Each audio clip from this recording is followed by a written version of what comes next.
Hey guys, I just wanted to do this little quick video on why I chose the V6 over the 4-cylinder or the 8-cylinder. I'm going to try to make this video quick, but I'll give you a little background story. Crazy enough, I actually wanted a Nightfall Gray 4-cylinder 1LT.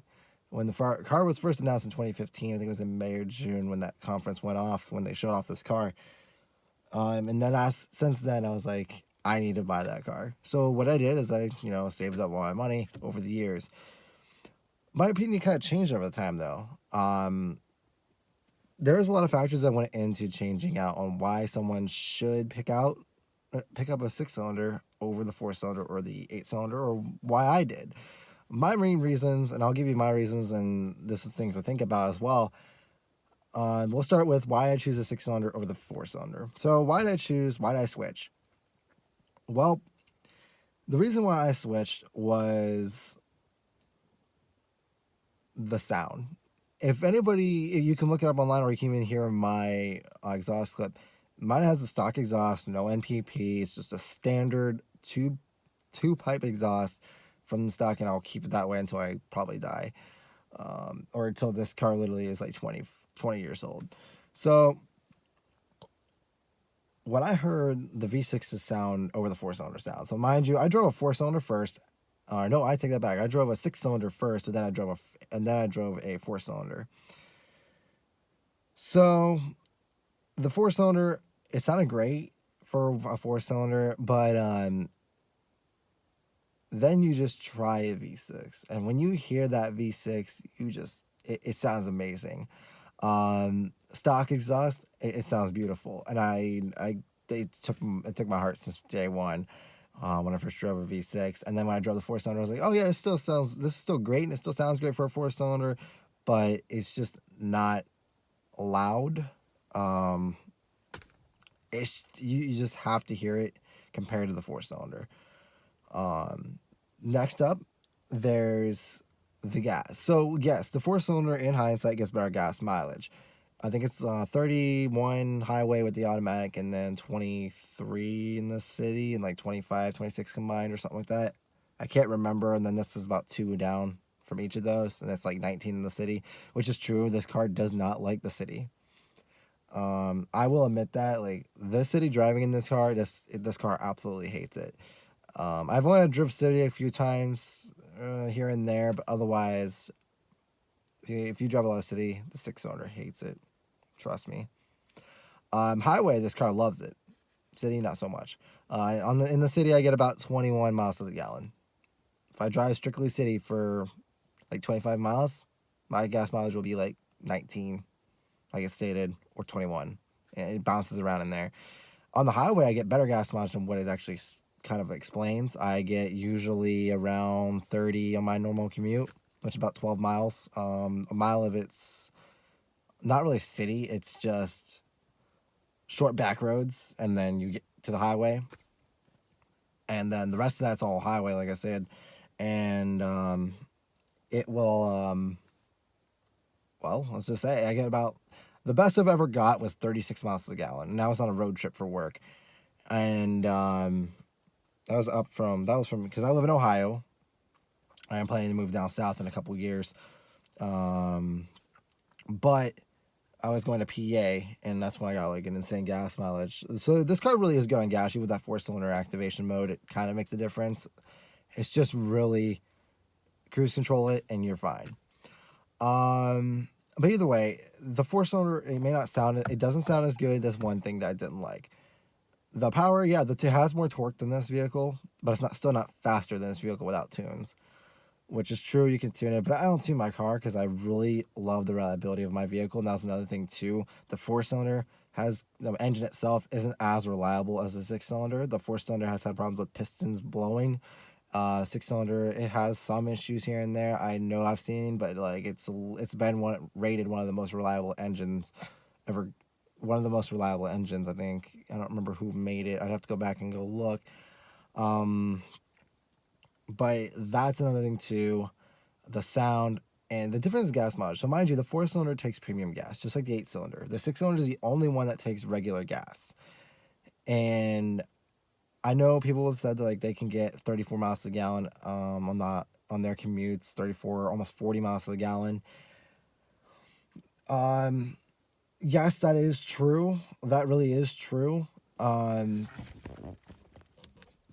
Just mind you that you have to buy premium gas. I don't know about you, whoever's watching this video. I live in northeastern Ohio.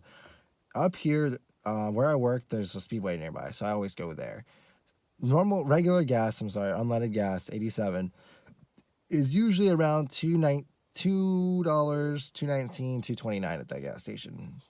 Very rarely does it hit 250. I think it hit 250 once. That's when it usually goes up after I fill up, but it usually goes down sometimes too. Either way, it's in those ranges.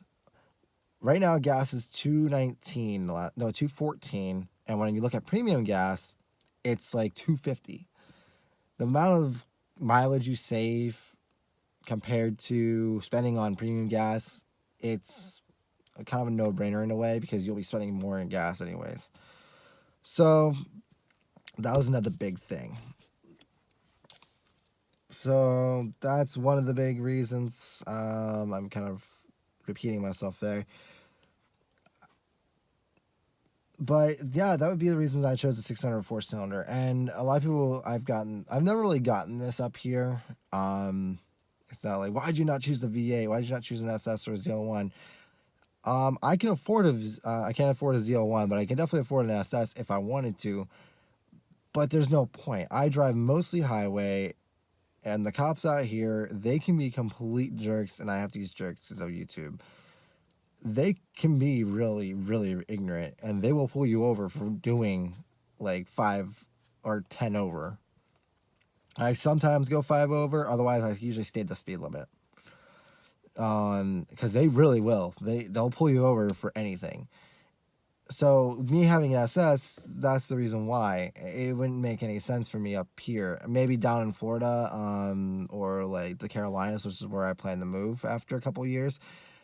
I can see that. I can see myself owning an SS, but otherwise there's no point because you can't use all that power. And yes, the sound of the SS is amazing, but give or take, I'd rather just save that money that I would be spending on an SS and insurance and in gas, and just save it for moving down there. So that's one of my biggest things between these two. Another reason why my perspective changed when it came to the trim levels. After, because I originally wanted a 1LT, and when I really sat there and like looked at the 1LT, I was like, yes, I do like the 1LT, adjusting my camera. But then I sat in a 2LT. I looked up, I did everything, but then when you sit in it, I don't really like leather seats. I really do not like leather seats. I would rather have this car with all the leather pieces everywhere and then cloth seats, because you can't really see it. Nope, they're not going to turn on. But, yes, heated and cooled are awesome, but, I digress. And the heated steering wheel.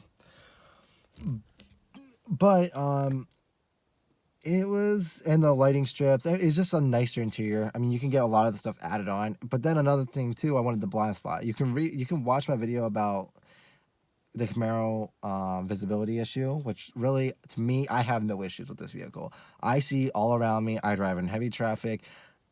Well, not really traffic. I drive on the highway a lot. And that's where everyone kind of explains that they can't see. A lot of people complain about this front windshield. It's kind of tiny. Yeah, it is smaller. You get used to it. And like I stated, I've had so many people in this car, and, well, I shouldn't say so many. I mean, really, it's just me about 99% of the time. But when I do have someone in here besides my girlfriend, they even said there's nothing wrong with this visibility. Yeah, it's a bit to get used to once you drive it for about 10 to 15 minutes. You get used to it. It becomes second nature. I actually find this one better I find the Camaro a better visibility vehicle than my Cruze. And I know that sounds like, what? What are you talking about? The Cruze has windows all around it. Well, the main thing I always have issues with is this. You see, here I have a giant window. In the Cruise, there's half a window and a giant pillar right here. I'm kind of tall. I can't really just find how close I'm to the roof. I mean, I have maybe an inch before I'm hitting the roof. And my seat's all the way down. And in the Cruise, yeah, I had a lot more headroom. I didn't have enough room to, like, I can't, and the seats weren't comfortable in the Cruise. It just wasn't for me. And that thing was the most unreliable vehicle ever. I had it for actually about 3 years. And the time I had it, and I bought it certified pre-owned, it went through about, I think, like 8 different repairs, and it had 4 or 5 other repairs done before I got it. It was a lemon, and I will never buy that kind of a car ever again. I don't really plan to, because I don't really I really don't plan to ever have kids. I keep myself too busy. I love work too much. It's not me either. I can't stand children. So, I know it sounds kind of ignorant or rude to say, but it's just my nature. So I'm probably going to always own 2-door sports cars. That's just me, especially living down in Florida, and even Ohio. If I lived in Ohio, why not? Why always? For me, I am a car person. I love vehicles. I love technology, which is my profession. You know, this is who I am, and I'm getting a little off topic on this video, but I digress. That's why but anyways, I chose the V6 because the sound, the gas mileage is not much of a difference, and the fact, it's just, you have to go test drive one and just hear it for yourself. These cars are amazing. Even if you don't have the MPP, it still sounds amazing. Reliability, everything I said.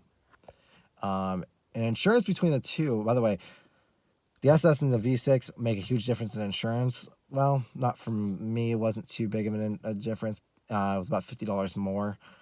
But the 4-cylinder and the 6-cylinder don't make any difference in the insurance area. So, in my experience, but it could change. Who knows, depending on the insurance company. But anyways, that's all I wanted to say today, guys. If you really want to hear more Camaros V6 news or what I do in my life, I kind of thought about making this kind of a vlog channel. I really don't have a lot of time on my hands. When I do record, it's when something triggered me and I really wanted to talk about it. But maybe I can make this into a weekly thing. Maybe I gotta do a tour and a review of the car too. But that's all up in the air. It's just cool to get things out. All right, guys. Have a good afternoon.